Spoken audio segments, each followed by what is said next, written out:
сәлеметсіңдер ме балдарым? Сәлеметсіздер. Қош көрдік. Қош көрдік балдарым. Әже, біз сізді сағындық. Сіз бізге ертегі айтып беріңізші. Жарайды балдарым, мен де сендерді сағынып келдім. Мен сендерге онда ертегімді айтып берейін. Сендер тыңдауға дайынсыңдар ма? Олай болса менің ертегім түлкі мен оқтау. Бір күні түлкі жолда келе жатып, алдынан оқтау шығып, оқтауды тауып алады. Сөйтіп, оқтауды алып, түлкі қайтадан жолын жалғастыра бастайды. Оқтауды алып жолда келе жатқанда алдынан бір дөң шығады. Ол дөңге жеткен кезде оның артында бір ауыл бар екен. Түлкі қуанып, ой, қандай тамаша, мен ауылға келіп қалған екенмін. Күн батып, қараңғы түсті, мен қайда жатам деп ойымдап келе жатыр едім. Сөйтіп, түлкі дөңнен өтіп бір үйге келеді. Бір үйдің есігін қағады. Тоқ-тоқ, кім бар деп, сонда қожайыны, бұл кім дейді. Мен ғой түлкіжан, мен бүгін сіздің үйіңізде жатсам бола ма дейді. Сонда қожайын, жоқ, сенсіз де менің үйім тар дейді. Сонда түлкіжан, қожайын, маған ешқандай орынның керегі жоқ. Маған бір орындық болса, сол орындықтың үстіне өзім отырамын, ал құйрығымды орындықтың астына қоямын дейді. Сөйтіп қожайыны мақұл деп түлкіні үйіне кіргізеді. Түлкі үйіне кіріп, орындыққа отырады. Құйрығын орындықтың астына қояды, ал оқтауын пештің қасына қойып ұйқыға кетеді. Сөйтіп, таң ата келе түлкі оянып кетіп, оқтауын пешке жағып жібереді. Сөйтіп, таңертең қожайын тұрғанда, қожайынға менің оқтауым қайда, менің оқтауым қайда деп айқай шығарады. Сонда қожайын, мен оқтауды көрмедім дейді. Онда сенің үйіңде жоғалды менің оқтауым. Менің оқтауымның орнына сен тауығыңды бер деп қожайыннан тауығын алып, түлкі қайтадан жолға шығады. Сөйтіп, жолда келе жатып, алдынан және бір ауыл шығады. Түлкі тауықты алып, ауылға келіп, бір үйдің есігін қағады. Бұл кім дейді. Сонда мен ғой түлкіжан, мен бүгін сіздің үйіңізде қонсам бола ма дейді. Сөйтіп, жоқ, сенсіз де менің үйім тар дейді.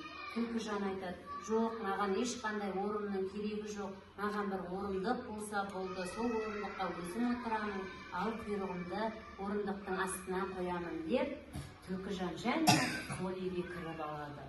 Сөйтіп, түлкіжан өзі орындыққа отырады, құйрығын орындықтың астына қояды, тауығын пештің қасына қойып ұйқыға кетеді.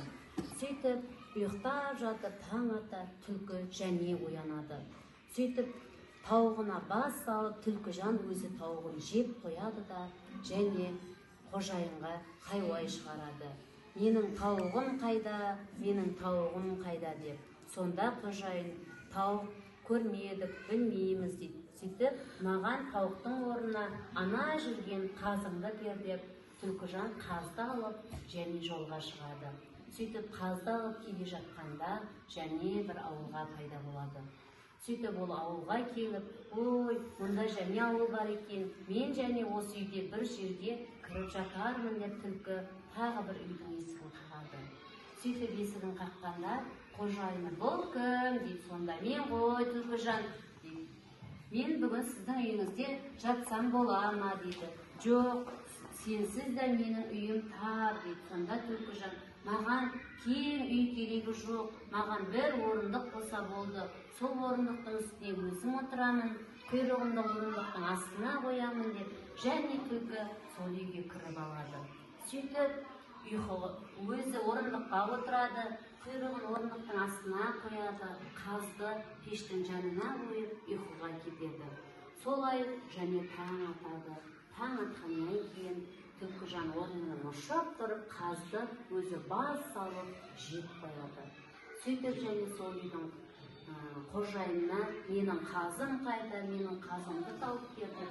хайбай шығарады. Сөйтіп Түлкіжан кемпірге айтады: маған қазың жоқ болса, тауығың жоқ болса, онда ана жүрген қызыңды бер дейді. Сөйтіп қожайын ойланып қызын береді. Түлкіжанға айтады: мақұл, мен саған қызымды берем, бірақ сен далада күт мені, мен қызыммен қоштасып алайын деп. Қожайын қапты алып, қапқа бір күшігін салып, қожайын Түлкіжанның қолына береді. Сөйтіп Түлкіжанға айтады: бұл қапты ашпа дейді. Сен дейді, бұны ашсаң, қызым үйге қашып келеді. Сен бұны орманға барып, орманның ана басына барып, қаптың аузын ашасың дейді. Сөйтіп Түлкіжан мақұл деп мәз болып, итті алып, қапты арқалап, орманға қарай жол тартады. Сөйтіп орманның басына жетіп, ой, сұлу қыз-ай, сұлу қыз деп қапты ашқанда, ішінен ит шығады. Сөйтіп ит түлкіні қуа жөнеледі. Түлкі иттен қашады. Сөйтіп түлкінің алдына бір ін шығады. Түлкі інге өзі кіріп, құйрығын сыртқа қалдырады. Ал сен менің құйрығымды көр деп түлкі осылай келеді. Сонымен ит оның құйрығына бас салып жабысып, түлкіні тартып алып, жалмап түлкіні жеп қояды. Сөйтіп түлкінің қулығы осымен аяқталады. Түлкі өзінің зардабын күшіктен көреді. Сендерге ұнады ма балалар? Жарайсыңдар.